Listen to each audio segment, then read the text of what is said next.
কিছু বিষয় নিয়ে কখনো কাউকে ক্ষমা করতে নেই।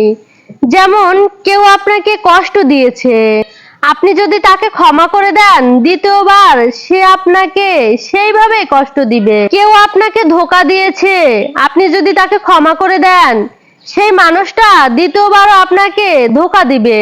কিছু মানুষকে কখনোই ক্ষমা করতে নেই, ক্ষমা করে দিবেন মন থেকে, যেন সেই মানুষটা বুঝতে না পারে।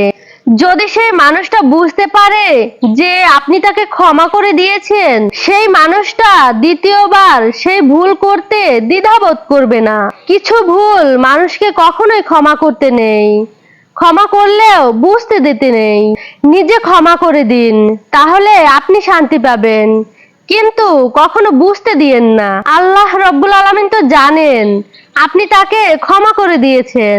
যদি সেই মানুষটা বুঝে যায় যে আপনি তাকে ক্ষমা করে দিয়েছেন, তাহলে সেই মানুষটা দ্বিতীয়বার ভুল করতে একবারও দ্বিধাবোধ করবে না।